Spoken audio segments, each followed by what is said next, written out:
Kesepakatan Sir Jim Ratcliffe untuk membeli 25% saham Manchester United telah disetujui oleh Asosiasi Sepak Bola dan Liga Premier.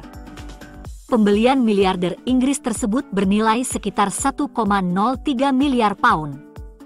Ineos Group milik Ratcliffe akan mengambil kendali operasional sepak bola. Penjualan tersebut tidak dapat diselesaikan hingga penawaran saham ditutup, yaitu Jumat malam di Amerika Serikat. Persetujuan Liga Premier bergantung pada penyelesaian kesepakatan. Liga Premier sekarang menunggu konfirmasi penyelesaian transaksi. Telah dikonfirmasi pula bahwa Ratcliffe juga telah menandatangani piagam pemiliknya. Kesepakatan itu adalah kesepakatan pertama berdasarkan hasil tes pemilik dan direktur Liga Premier yang diperbarui, yang disetujui oleh klub-klub anggota pada Maret 2023 dan mencakup peninjauan oleh panel pengawas independen. Pembaruan kepada Komisi Sekuritas dan Bursa AS, SCC, pada Senin malam mengonfirmasi bahwa batas waktu bagi pemegang saham kelas A untuk menawarkannya untuk dijual telah diperpanjang dari Rabu hingga pukul 23.59 pada hari Jumat. Sejauh ini 36,7% saham kelas A telah ditender, sudah di atas 25% yang disetujui Ratcliffe untuk dibeli. Mengambil kendali olahraga di klub berarti Ineos akan mengawasi operasional dan akademi sepak bola pria dan wanita. Mereka juga akan mendapatkan 2 kursi di Dewan Manchester United PLC dan Manchester United Football Club.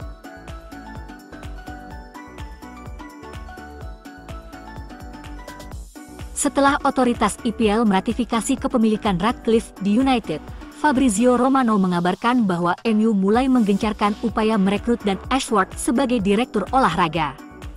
Hal pertama yang perlu diketahui tentang Dan Ashworth adalah gaya kepemimpinannya bukanlah gaya tangan besi. Sangat mudah untuk melihat mengapa Manchester United jatuh cinta pada mantan guru olahraga yang ramah tersebut. Rekam jejak Ashworth berbicara sendiri, membantu West Brom masuk ke Liga Premier, merancang model, DNA Inggris, sebelum meletakkan dasar bagi Brighton dan Newcastle untuk menembus sepak bola Eropa. Ashworth akan menjadi penunjukan yang sempurna sebagai direktur olahraga perdana Manchester United. Ashworth dilaporkan tertarik untuk mengambil peran sebagai direktur olahraga Manchester United. Ashworth, seperti banyak anak muda lainnya, memendam impian sepak bola di masa remajanya, melakukan yang terbaik untuk mendapatkan nilai sebagai bek kanan di Akademi Norwich City. Dia dibebaskan pada usia 17 tahun dan menghabiskan 1 musim di non-liga, bergabung dengan Eastbourne Town pada tahun 1989. Tapi Ashworth cukup pintar untuk mengetahui kapan harus mengubah jalur, dan setelah terjun ke sepak bola semi-pro dia menggabungkan pekerjaannya sebagai guru olahraga di Darwick School di Orpington dengan bermain untuk St. Leonards. Setelah bertugas sebagai pelatih di Amerika Serikat di West Florida Fury, dia kembali mengajar di Inggris sambil bermain untuk Wisbech Town. Bersamaan dengan pengajarannya, ia mengasah pengetahuannya lebih lanjut hingga menyelesaikan lisensi Pro UEFA.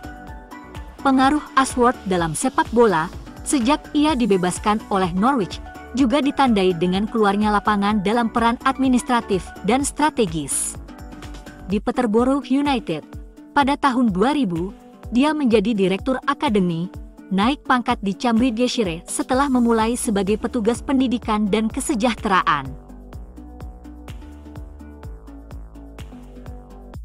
Dia kemudian menghabiskan 3 tahun sebagai kepala pusat keunggulan di Cambridge United sebelum dia berhasil meraih kesuksesan besar.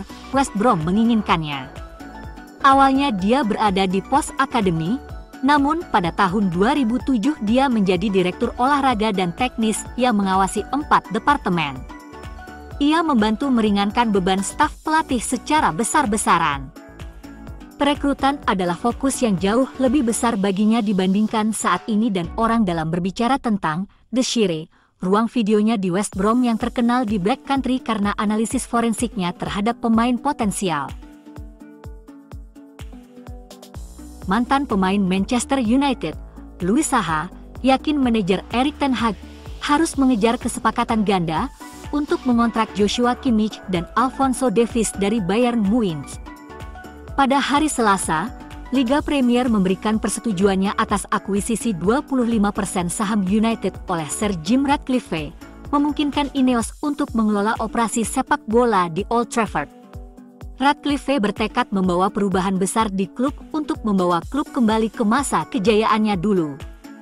Sejumlah pemain telah dikaitkan dengan kepindahan ke Old Trafford. Jarrad Brandtwaite dari Everton, Michael Olise dari Crystal Palace, pemain sayap Wolves Pedro Neto, bek Juventus Gleison Bremer, dan beberapa pemain lainnya disebut-sebut di media sebagai target transfer United. Kimmich dan Davies dari Bayern juga dikaitkan dengan MU, keduanya akan mendekati tahun terakhir kontrak mereka di akhir musim. Saham mencatat bahwa meskipun tidak ada strategi transfer yang menjamin kesuksesan, menurutnya United cerdas dalam menargetkan pemain yang mendekati akhir kontrak mereka. Dia juga menekankan pentingnya sepak bola Liga Champions dalam perlombaan untuk merekrut pemain elit. United membutuhkan investasi besar pada pemain baru untuk bersaing dengan Manchester City, Arsenal, dan Liverpool. Kegagalan untuk melakukan hal itu pada waktu yang tepat mungkin akan membuat United tertinggal beberapa tahun dari rival mereka di Premier League.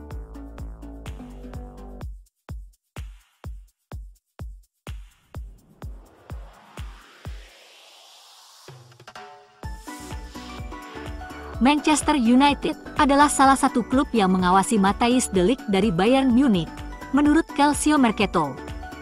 Bek tengah ini hanya bisa bermain sebanyak 8 kali di liga musim ini karena kondisi dan kebugarannya, dan hanya duduk di bangku cadangan saat timnya kalah dari Bayer Leverkusen akhir pekan lalu. Dikatakan bahwa Manchester United dan Paris Saint-Germain khususnya mengikuti situasi pemain berusia 24 tahun itu dengan perhatian besar. Erik ten Hag telah menangani bek tersebut ketika keduanya berada di Ajax. PSG, di sisi lain, sedang melirik pemain internasional Belanda itu karena masalah fisik yang dialami Presnel Kimpembe. De Ligt bisa jadi target utama jika Ten Hag dipertahankan Ineos. Namun, nama Andreas Christensen jadi favorit Ineos. Demi menghasilkan pendapatan dan menekan pengeluaran gaji, Barca harus melepas pemain tertentu, dan Christensen menjadi salah satu nama yang dipilih untuk dikorbankan. Christensen yang berusia 27 tahun bergabung dengan Barcelona, dengan status bebas transfer dari Chelsea pada musim panas 2022 ketika kontraknya di Stamford Bridge berakhir. Namun, ia kesulitan untuk tampil mengesankan di Camp Nou meski Barcelona memenangkan La Liga musim lalu. Rasmus Højlund dan Christian Eriksen, rekan Christensen dari Denmark, sudah berada di United, dan mereka sekarang mungkin akan menambah pemain Denmark ketiga.